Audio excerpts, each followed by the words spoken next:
Bismillahirrahmanirrahim. Today's topic is cloud computing for beginners. We will learn very basic things of what is cloud computing.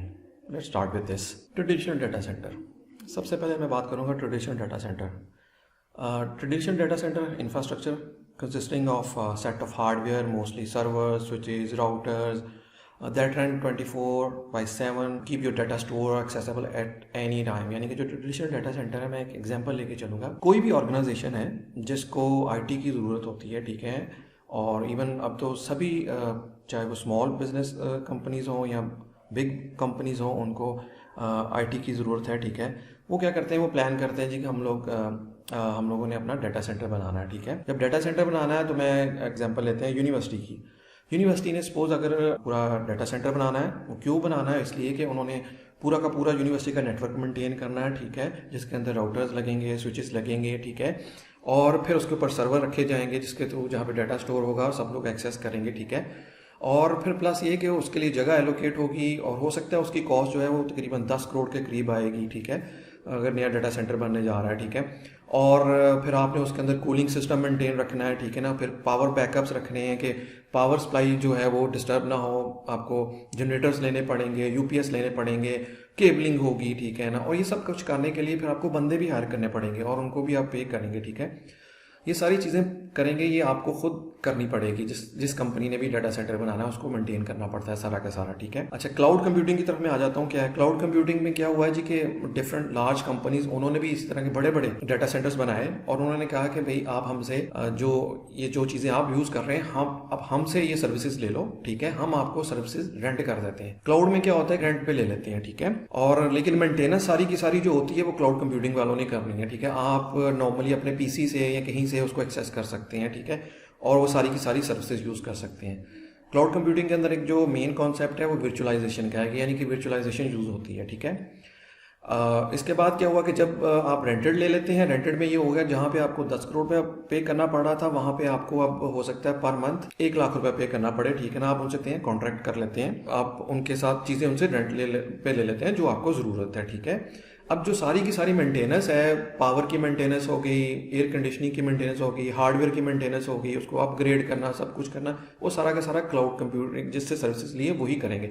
आपको उन्होंने सिर्फ access दे दिया जो भी आप ऊपर एप्लीकेशन रन करना चाह रहे हैं, और जिस किस्म की आपको सर्विसेज चाहिए वो आप उनसे ले सकते हैं, ठीक है. ये बेसिक कॉन्सेप्ट है क्लाउड कंप्यूटिंग का, ठीक है. Let's start with this. इसकी एसेंशियल कैरेक्टरिस्टिक्स क्या है जी?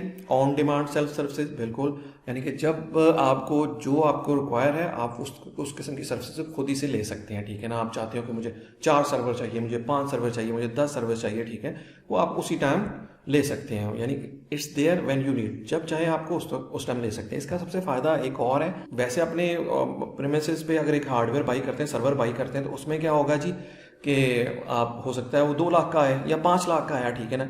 लेकिन हुआ क्या, वो यूज़ करना शुरू किया और उसके बाद क्या हुआ कि 3-4 माह के बाद उसकी सर्विसेज की जरूरत नहीं रही. अच्छा जी, वो कहते हैं जी मेल सर्वर बनाया था, इसको ख़त्म कर दें, वो 4 लाख का 4 लाख आपका ज़ाया चला गया, ठीक है ना. लेकिन क्लाउड में क्या है कि आपने कोई सर्विस है वो रेंटेड बेस पे ली है, ठीक है, हो सकता है आप उसको 10,000 रुपये पर मंथ पे कर रहे हो. 4 महीने के बाद आपने कहा कि अब मुझे ये सर्विस की जरूरत नहीं, आप उसको मैक्सिमम आपको कितना कॉस्ट है, 40,000 के साथ कॉस्ट आई, ठीक है ना. 40,000 के बाद आपने उनसे रेंटेड ख़त्म कर दिया. तो आप ये देखें कि आपने जो हार्डवेयर बाई करना था खुद से, उस पर कितनी कॉस्ट आ रही थी, और एक वही चीज़ें जो रिक्वायरमेंट थी प्रोसेसर की, रैम्स की, वो सारी की सारी उनसे बाई करके आपने यूज़ की हैं. और चाहे तो आप 10 दिन यूज़ कर लें, चाहे तो साल पूरा यूज़ कर लें, ठीक है. फिर जी अब एक्सेस फ्रॉम एनीवेयर, जी आप इसको कहीं से भी एक्सेस कर सकते हैं, मोबाइल से एक्सेस कर सकते हैं, अपने लैपटॉप से कहीं से भी इसको एक्सेस किया जा सकता है, ठीक है. फिर सोर्स पूलिंग, यानी कि ये बेसिकली वर्चुअलाइजेशन का कॉन्सेप्ट है, यानी कि आप उसके मैक्सिमम अपना जो है रिसोर्सेज उसको यूज़ कर सकते हैं उसके अंदर, ठीक है.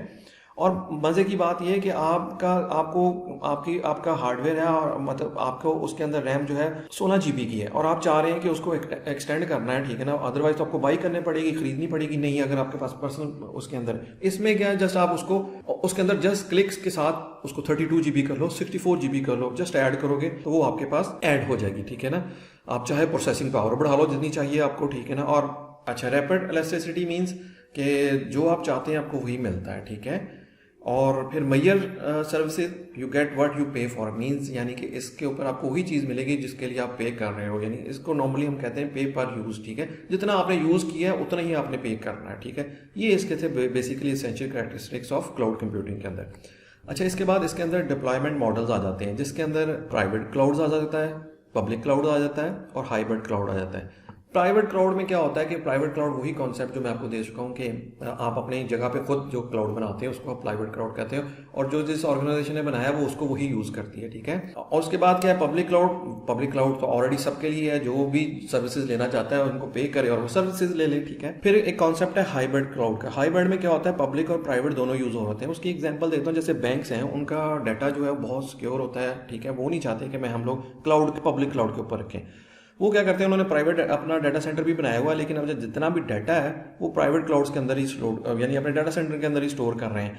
लेकिन उन्होंने फ्रंट एंड एप्लीकेशन जो है वो पब्लिक क्लाउड के ऊपर रखी हुई है, और जो भी उसके अंदर डाटा एंटर हो रहा है वो बेसिकली आपके पास प्राइवेट क्लाउड के अंदर स्टोर हो रहा है। तो इसको हम लोग हाइब्रिड क्लाउड कहते हैं, ठीक है। नेक्स्ट है क्लाउड ऑर्केस्ट्रेशन। इसमें क्या होता है जी कि ये आपका बेसिक एनवायरनमेंट है क्लाउड का, ठीक है। आपके पास वर्चुअल स्टोरेज होती है, यानी कि स्टोरेज पूल होता है जहाँ पे सर्वर लगे हुए हैं स्टोरेज के लिए, ठीक है। इसी तरह फिर वर्चुअल नेटवर्क बना होता है, आपको फिर वर्चुअल नेटवर्क के एक्सेस मिलती है। फिर इस तरह सर्वर बने होते हैं, वो भी वर्चुअलाइजेशन होती है, वर्चुअल सर्वर आपको मिलते हैं, ठीक है। ये इसका बेसिकली आप कह रहे हैं आर्किटेक्चर होता है क्लाउड के अंदर, ठीक है। फिर आपके पास जी आ जाता है जी इसके अंदर सर्विस मॉडल है। 3 किस्म के सर्विस मॉडल हैं। एक है infrastructure as a service IAAS, फिर आ जाता है PaaS platform as a service, फिर SaaS software as a service, ठीक है। अच्छा, इसमें क्या होता है जी मैं आपको बताता हूँ। अगर तो आपके पास ट्रेडिशनल है जो आपके पास है, उसमें क्या करते हैं आपको networking, storage, hardware, virtualisation, security, database, application, ये आपको सब की सब खुद मेंटेन करनी पड़ती हैं, ठीक है।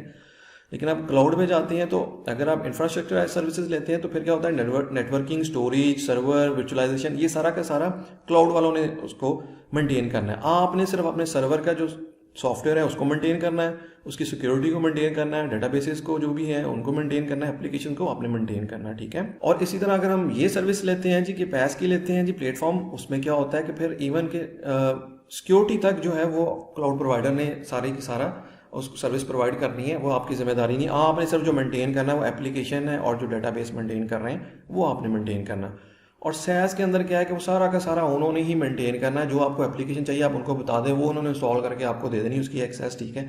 आप ऑनलाइन उसको एक्सेस करोगे और उसके अंदर जो भी चीज़ें आप करना चाहते हैं उसको मेंटेन कर सकते हो, ठीक है। This is cloud computing, okay. अच्छा, इसके बाद क्या है जी मैं थोड़ा सा बताता हूँ कि कौन कौन सी बड़ी जो कंपनियां क्लाउड प्रोवाइड कर रही हैं। इसमें से एक गूगल क्लाउड है, गूगल भी आपको क्लाउड की सर्विसेज प्रोवाइड करता है, ठीक है। माइक्रोसॉफ्ट अजूर है, ये बहुत बिग कंपनी है, ठीक है। आल्सो ये भी क्लाउड की सर्विसेज प्रोवाइड कर रही हैं। और इसी तरह अमेजॉन वेब सर्विसेज AWS के नाम से है, ठीक है। बहुत बड़े बड़े डाटा सेंटर्स हैं और पूरी दुनिया के अंदर इनके डाटा सेंटर बने हुए हैं और ये क्लाउड की सर्विसेज आपको प्रोवाइड करते हैं। Thank you. I hope you understand the basic concept of cloud computing. If you like this video, kindly share with your friends and please subscribe this channel.